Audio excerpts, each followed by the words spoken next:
Hello ब्रुन, आज के इस वीडियो में लेसन 1 से यानी अध्याय 1 से लेकर अध्याय 14 तक सिर्फ और सिर्फ महत्वपूर्ण क्वेश्चन बताया जा रहा है। क्यों डर गए? नहीं, डरना नहीं है। क्यों ऐसा कह रहा हूँ? क्योंकि ऐसा आपको शायद वीडियो ना मिला हो, लेकिन आप एग्जाम देने गए थे, लेकिन मैं क्या बना रहा था? क्वेश्चन बना रहा था।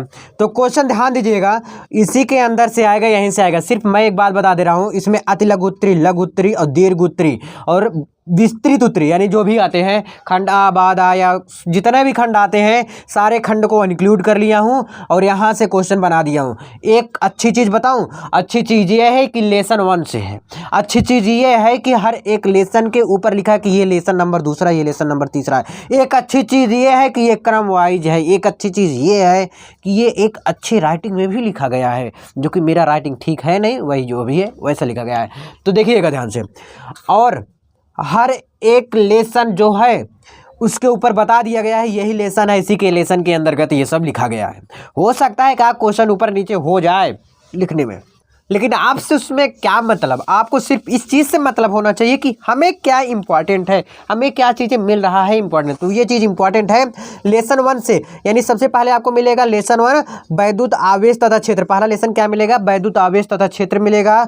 दूसरे लेसन जब आएंगे तो स्थिर वैद्युत विभव क्या मिलेगा? स्थिर वैद्युत विभव तथा धारिता। धारिता क्या? सी। ठीक है। तीसरा लेसन पड़ेगा विद्युत धारा यानी आई, है ना। तीसरा लेसन ये मिल जाएगा आपको, विद्युत धारा मिलेगा। चौथा लेसन मिलेगा गतिमान आवेश और चुंबकत्व। क्या मिलेगा? गतिमान आवेश और चुंबकत्व। और पांचवा लेसन मिल जाएगा चुंबकत्व एवं द्रव्य, चुंबकत्व एवं द्रव्य। और छठा लेसन मिल जाएगा विद्युत चुंबकीय प्रेरण। क्या? विद्युत चुंबकीय प्रेरण। सभी चीजें इसमें इंक्लूड है, बार बार बोल रहा हूं। ये पढ़ लिए तो सब कुछ पढ़ लिए आप लोग। प्रत्यावर्ती धारा क्या? प्रत्यावर्ती धारा। विद्युत चुंबकीय तरंगे क्या है? विद्युत चुंबकीय तरंगे किरण प्रकाशिकी एवं प्रकाशिक यंत्र। क्या? किरण प्रकाशिकी एवं प्रकाशित यंत्र। तरंग प्रकाशिकी, विकिरण तथा द्रव्य की द्वैत प्रकृति, परमाणु, नाभिक, अर्धचालक, इलेक्ट्रॉनिक। यानी कि इसके बाद आपको नहीं पढ़ना है, लेकिन आपको सारे क्वेश्चन को पढ़ना है, पढ़ना ही पड़ेगा। ठीक है, अब ध्यान दो, आ गए हैं आप लोग। ठीक है जी। पहला लेसन है वैद्युत आवेश तथा क्षेत्र। यहाँ पर देखेंगे क्या है? वैद्युत आवेश तथा क्षेत्र है। पहला क्वेश्चन है कूलाम का नियम किसे कहते हैं? और कूलाम का नियम तो आपको पता रहना ही चाहिए। तो कूलाम के नियम का सूत्र पता रहना चाहिए और कूलाम का नियम का निगमन भी पता रहना चाहिए। ठीक है, ध्यान से सुन लो।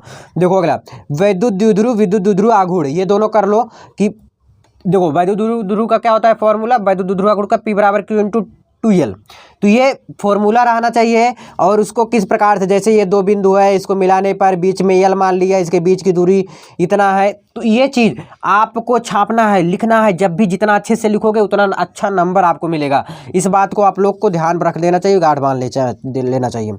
विद्युत द्विध्रुव में अच्छी स्थिति की, देखो अच्छी स्थिति, निरक्षी स्थिति, ये बहुत ज़्यादा इंपॉर्टेंट है। लोग भी कहते होंगे, स्कूल में भी कहते रहे होंगे और मैं भी कह रहा हूँ, ये अच्छी और निरक्षी। अच्छी और निरक्षी किसके कारण? एक वैद्युत द्विध्रुव के होता है, एक वैद्युत विभव के लिए होता है। तो विभव वाला भी पढ़ लेना, मैं लिखा नहीं उसमें। ठीक है, तो ये चीज़ें तो पढ़ लेना, ये दोनों ज़्यादा इंपॉर्टेंट है। फिर आ रहा है पहले लेसन में अनंत लंबाई के समान रूप से आवेशित सीधे तार के निकट वैद्युत क्षेत्र की तीव्रता का व्यंजक किसकी सहायता से? गॉस की प्रमेय की सहायता से।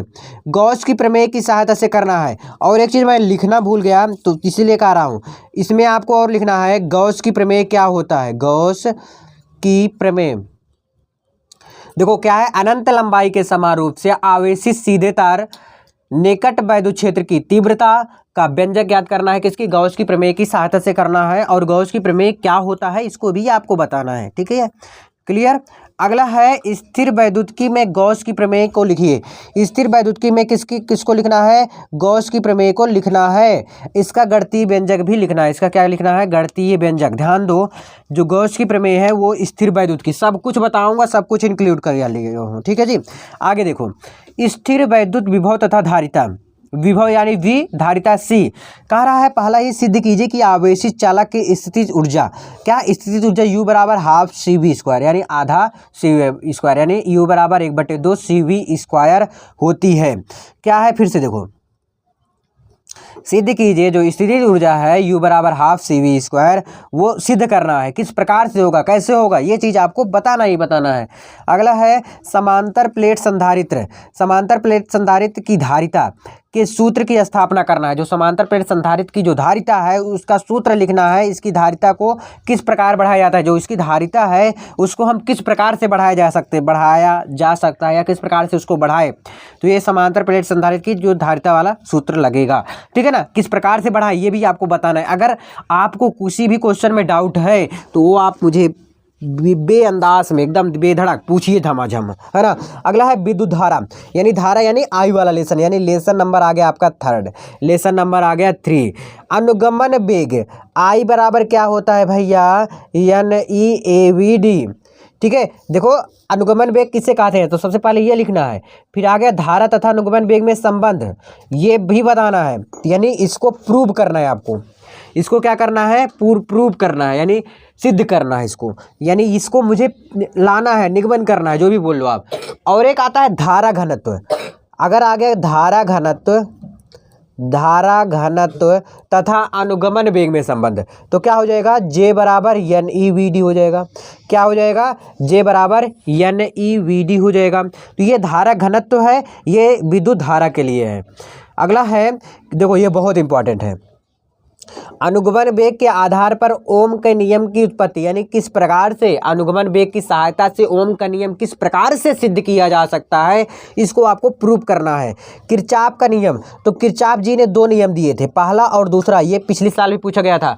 पहला और दूसरा नियम को सिद्ध करना है, किस प्रकार से होगा, इस दोनों नियम को बताना भी अच्छे सी तरह से। जैसे व्हीटस्टेन सेतु आ गया ना, ये बहुत इंपॉर्टेंट है।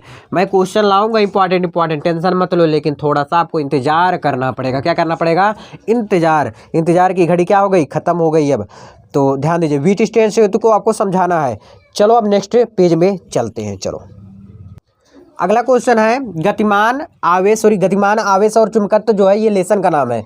क्या है, गतिमान आवेश और चुंबकत्व, ये लेसन का नाम है, पाठ का नाम है। तो पाठ आ गया, चलो आगे इसमें देखते हैं।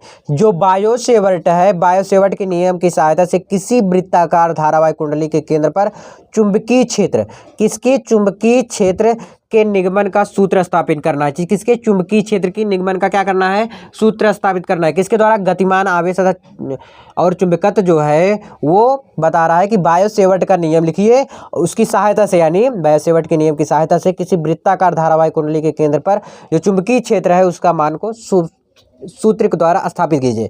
चल कुंडली धारा मापी के सिद्धांत एवं कार्यविधि का वर्णन करना है, कि चल कुंडली की धारा मापी सिद्धांत की कार्यविधि का वर्णन भी करना है। नेक्स्ट है चुंबकीय द्विध्रुव आघूर्ण।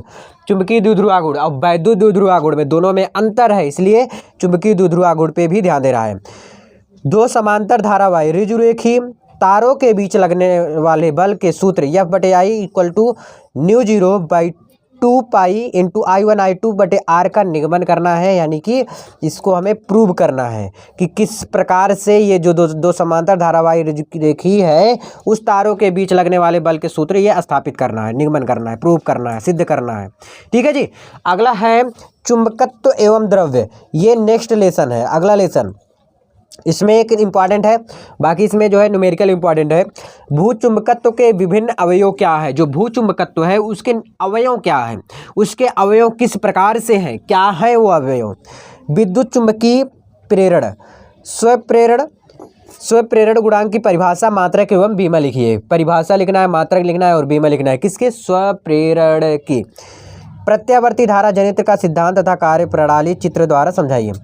क्या करना है, प्रत्यावर्ती जो धारा है, धारा जनित्र है, उसका सिद्धांत कार्य प्रणाली द्वारा क्या करना है, आपको समझाना है, बताना है।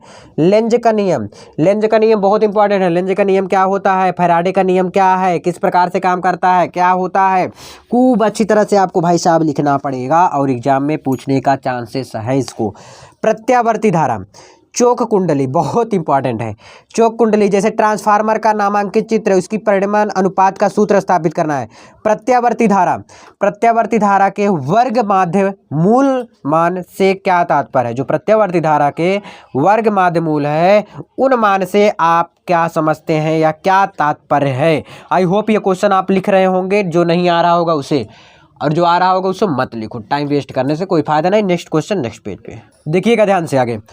नेक्स्ट लेसन है विद्युत चुम्बकीय तरंगे। विद्युत चुम्बकीय तरंगे क्या है, ठीक है, किरण प्रकाश की। आ गया ना, कैसा लगा ये, आ गया ना। जो दो लेंस है, दो फोकस दूरियां हैं, क्या होता है 1/f equal to 1/f1 plus 1/f2।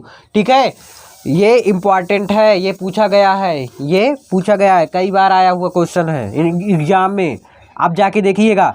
ये देखो 1/f इक्वल टू n-1, एक कोष्टक में 1/r1 माइनस 1/r2, ये किसका है, लेंस मेकर भी कहते हैं इसे हम क्या कह सकते हैं। अगर लेंस मेकर आ गया तो इससे घबराना नहीं आपको, क्योंकि लेंस मेकर भी कह के ये चीज़ पूछ सकते हैं भैया लोग। तो इसलिए सतर्क रहिए, सजग रहिए और एकदम से रेडी रहिए, पूछ सकते हैं कुछ भी। देखो परावर्तक दूरदर्शी, खगोलीय दूरदर्शी, एक संयुक्त सूक्ष्मदर्शी होता है, संयुक्त दूरदर्शी होता है।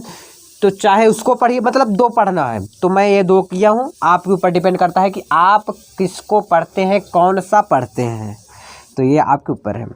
नेक्स्ट आपका तरंग प्रकाश की, हाइगेंस से एक क्वेश्चन लिख लो, रट्टा मार लो, आएगा ही आएगा ही आएगा। ठीक है जी। हाइगेंस के द्वितीयक तरंगिकाओं के सिद्धांत के आधार पर प्रकाश का अपवर्तन की व्याख्या करना है। जो हाइगेंस है उसकी द्वितीयक तरंगिकाओं के सिद्धांत के आधार पर, भाई इसको एक पेज में छापना, एक या दो पेज में, ठीक है। हाइगेंस का द्वितीयक तरंगिकाओं को सिद्धांत बताइए। हाइगेंस हाइगेंस हाइगेंस, यार क्या हाइगेंस, हाइगेंस आएगा एग्जाम में, आएगा, लिख के आना है आपको, हाइगेंस पूछता है कई बार। देखो हाइगेंस की द्वितीयक तरंगिकाओं के सिद्धांत द्वारा तरंगों के परावर्तन की व्याख्या कीजिए तथा परावर्तक के नियमों को सिद्ध करो। परावर्तक के जो नियम है उसको क्या करना है, प्रूव करना है, सिद्ध करना है। नेक्स्ट क्वेश्चन है, इस पेज का लास्ट क्वेश्चन है, फिर अगले पेज में चलेंगे। क्या है, यंग के व्यतिकरण प्रयोग में दो समांतर स्लिटों, दो स्लिट है, एक स्मॉल डी है, एक कैपिटल डी है, उनके पर्दे की दूरी जो है क्या है, डी है। यदि प्रकाश की तरंगदैर्घ्य लैम्डा हो तो प्रत्येक पर केंद्रीय फ्रिंज यानी दीप्त फ्रिंज की दूरी तथा फ्रिंज की चौड़ाई, फ्रिंज की दूरी और चौड़ाई दोनों चीज़ पूछा है, इस बात को नोट डाउन कर लो। जो फ्रिंज की दूरियां हैं और फ्रिंज की जो चौड़ाई है इसको भी पूछा गया है। आई होप आप इसे समझे होंगे। तो अभी कहाँ जा रहे हो, अभी तो और है, 1.5 पेज अभी और है, आपको लिखना है, आपको याद करना है, प्रिपेयर करना है। चलो, प्रकाश के विवर्तन से आप क्या समझते हैं, यानी प्रकाश का विवर्तन क्या होता है, उससे क्या आप समझते हैं, ये चीज़ बताना है। ठीक है, कला संबंध स्रोतों से आप क्या समझते हैं, जो कला संबंध स्रोत है उससे आप क्या समझते हैं, क्या होता है, तो ये भी चीज़ आपको पता रहना चाहिए। ठीक है, आगे देखो, प्रकाश का व्यतिकरण, प्रकाश का विवर्तन लिख लिया मैं बोला यार व्यतिकरण कहाँ गया, तो यहाँ पर देख लिए व्यतिकरण भी है। तो प्रकाश का विवर्तन और प्रकाश का व्यतिकरण साथ में ही रह सकते हैं। ये भाई भाई बोल दो इनको, ये भाई भाई हैं, सगे सगे हैं, और इनको दूर कर दिए तो मार हो जाएगा, आपस में फूट कर लेंगे, ये बहुत तेज मार हो जाएगा। तरंगाग्र, तरंगाग्र क्या होता है या किसे कहते हैं, इस प्रकार से आ सकता है। नेक्स्ट टॉपिक यानी नेक्स्ट लेसन, नेक्स्ट पार्ट है, यानी दूसरा पार्ट आ गया विकिरण। क्या आ गया, विकिरण। अच्छा, ये कौन सा पार्ट है, 11 नंबर, 11वां पार्ट है ना। विकिरण तथा द्रव्य की द्वैत प्रकृति, कौन सा, द्वैत प्रकृति, ये पाठ का नाम है। चलो पढ़ते हैं इसमें भी। प्रकाश वैद्युत प्रभाव किसे कहते हैं, प्रकाश वैद्युत जो प्रभाव है वो किसे हम कहते हैं। अगला है, प्रकाश वैद्युत उत्सर्जन से संबंधित आइंस्टीन समीकरण 1/2 mv² max equal to hv minus v0, v0 लोग बोलते हैं, v0 में बोलते हैं कि इसकी स्थापना करो। ठीक है, तो ये पढ़ना है। आइंस्टीन की प्रकाश वैद्युत प्रभाव की समीकरण लिखना है। जो आइंस्टीन है उसकी जो प्रकाश वैद्युत प्रभाव है उसका क्या करना है, समीकरण लिखना है। ठीक है, क्या लिखना है, समीकरण। द्रव्य तरंगें क्या होती हैं और दी ब्रोगली तरंगदैर्घ्य का सूत्र का निगमन करना है। जो दी ब्रोगली तरंगदैर्घ्य है उसका सूत्र का निगमन करना है, यही पूछ रहा है। जो द्रव्य तरंगें हैं वो क्या होती हैं। देहली आवृत्ति, देहली आवृत्ति किसे कहते हैं। ठीक है, देहली आवृत्ति किसे कहते हैं या क्या होता है देहली आवृत्ति। अगला है, प्रकाश वैद्युत कार्यफलन की व्याख्या कीजिए। जो प्रकाश वैद्युत कार्यफलन है उसकी क्या करना है, व्याख्या करना है। अगला देखिए, नेक्स्ट लेसन, परमाणु। परमाणु यानी क्वेश्चन लेसन नंबर 12, अध्याय 12 ही है या 13, 12 ही होगा, 12 ही है। हाइड्रोजन परमाणु के लिए बोहर का मॉडल बताना है। हाइड्रोजन परमाणु के लिए ऊर्जा स्तर आरेख बनाइए। किसके लिए? हाइड्रोजन परमाणु। रदरफोर्ड का परमाणु मॉडल की व्याख्या कीजिए। भाई साहब जो क्वेश्चन नहीं सुने थे आ गया ना, क्या हुई, हो गई काम खत्म, टाटा फुस हो गया? नहीं, पढ़ो, टाइम है। युग्म उत्पादन युग्म विनाश, दोनों में देखिए क्या समझते हैं, क्या होता है ये, अब तक कहाँ थे? नाभिकीय संलयन से आप क्या समझते हैं? समस्थानिक, समभारिक एवं समन्यूट्रॉनिक का अर्थ एक एक उदाहरण देकर समझाइए। मैं आपसे एक रिक्वेस्ट करना चाहता हूँ कि आप लोग क्या करिए, प्लीज़ इस टॉपिक को लेकर बैठिए और उसको पढ़िए। अगर पढ़ना चाहते हो सच में, अभी भी आपके पास टाइम है और लिख सकते हो। दौड़ने से भागने से कुछ होने वाला नहीं है, ठीक है। चलो थोड़ा सा क्वेश्चन बचा है, उसको भी कर लेते हैं पूरा ना। लास्ट लेसन आ गया 14 नंबर, पाठ नंबर 14, पीएन संधि। पीएन संधि डायोड का अग्र अभिनत उत्क्रम जो होता है पीछे को बोलते हैं ना, उत्क्रम अभिनत परिपथ आरेख बनाकर कार्य विधि समझाइए। भैया बना लीजिएगा। एनपीएन ट्रांजिस्टर, एनपीएन मतलब जो होता है इस प्रकार से रहता है, इसमें भी आरेख बनाना है, इसका प्रतीक बताना है। जैसे एक डिब्बा हो गया, अब डिब्बे में एनपीएन देखोगा, सॉरी यार गलत बन गया। जैसे एनपीएन ट्रांजिस्टर है ना, तो एन ऐसे बनाइएगा, इसको ऐसे मिलाइएगा, इसको बता रखा हूँ। इसका एक तो वीडियो ही अलग बना दिया हूँ, NPN PNP transistor by Atul electric centre, डालो 2 सेकंड में याद हो जाएगा। मतलब जितना वीडियो रहेगा उतनी देर में याद हो जाएगा, फिर याद ही नहीं करना है। तो देखो दोनों मोट है भाई साहब, बिल्कुल पतले से हैं, बीच में बैठे हुए हैं। तो एनपीएन यही होता है, जो मोटे मोटे दो हैं, एक बीच में पतला बैठ गया, उसी को क्या कहते हैं? NPN transistor. बस यही लिख के आना है। अब इसको सही तरीके से एनपीएन पीएनपी ट्रांजिस्टर का हमारा वीडियो देखना चाहिए, या किसी का दिख लो, अगर ऐसे बताया तो देख लेना।